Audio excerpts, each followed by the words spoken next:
With me now is Rabbi Ariel Konstantyn, who is with the Beit El Synagogue in Tel Aviv. Rabbi, we want to note, of course, for our international viewers, this is the Yom Kippur holiday coming up, the holiest night of the Jewish year.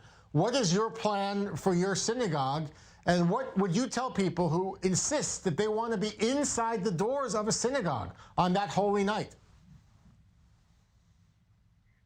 Well, I'll tell you, first of all, throughout this period, we've been extremely cautious, trying to follow the rules, even be stricter than the rules, praying often outside with very limited numbers, spacing, always imposing the rules of masks and distance in order to protect our worshipers. We believe that while worshiping as a community is a very important thing, it's a wonderful value, especially for people, emotional, spiritual, and psychological benefit, yet there is the risk of the pandemic, and that is a biblical command to guard our health. And therefore, we've been extremely strict. Over Rosh Hashanah, we prayed outside within the rules of the capsules, even though it was very hot and very difficult.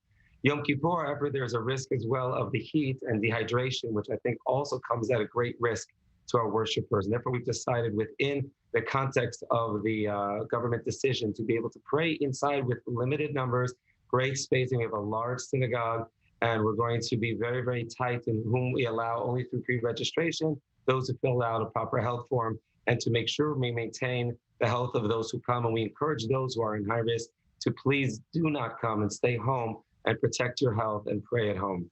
Rabbi, there are other rabbis, some prominent rabbis, who say that the health of the Jewish people is at stake in not having congregations inside of synagogues, especially for Kol Nidrei, not allowing congregations to worship freely inside the doors. That is a threat to the Jewish people itself, not observing the faith. What's your response to that? Well, first of all, it's simply not true. We've had global pandemics throughout the centuries, throughout the millennia. The Black Death, the Spanish flu. We had so many issues like this in the past, and rabbis, great rabbis of previous generations have come out with one voice that the health comes first over praying in the synagogue. We can pray at home. We can observe Yom Kippur at home just the same. I think that this is certainly a time to call for prayer, because we want to pray that God should heal the world from this pandemic. We don't necessarily need to do that en masse. Again, as long as we're keeping within the rules of limited numbers and the space and everything that the government has laid out, I think with limited numbers, it's okay. But to pack the house like we usually have 1,000 people, packing in, that is extremely dangerous, and we should not be doing that. And there are precedents throughout Jewish history where we have asked people to pray at home rather than risk their lives on Yom Kippur. Rabbi, what do you make of this debate as it's being framed? It's protest versus prayer, pitting religious observance against secularism. What do you make of that framing here in the media? Well, in one sense, we're protesting in prayer to God to get rid of this pandemic, but that on the side. I think that there's one simple line that we all have to adopt. We all have to adopt the fact that we're in a new reality.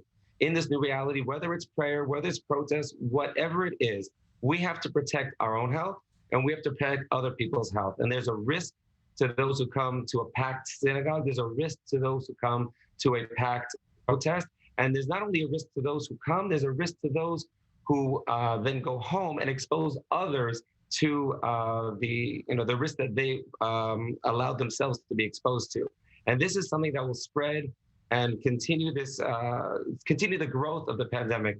I think we have to realize this is a special time. The right to protest is a fundamental democratic right, as is the right to prayer. There's no question about it, but we have to be smart.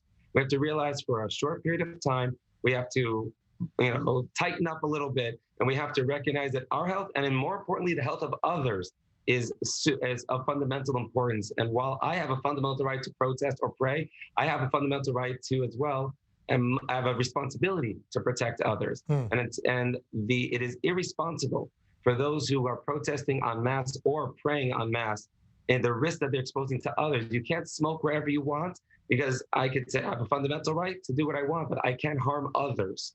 And here, this is not just a harm to themselves, it's a harm to others. and we have to recognize that we're in a unique situation here, and we have to behave appropriately. Well, Rabbi, thank you so much for being with us. We wish you a meaningful fast for Yom Kippur. Thank you, sir, for your opinion and your perspective on this issue.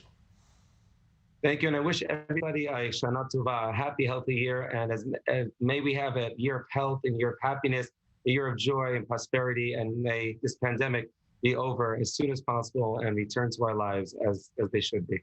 Thank you, Rabbi. And with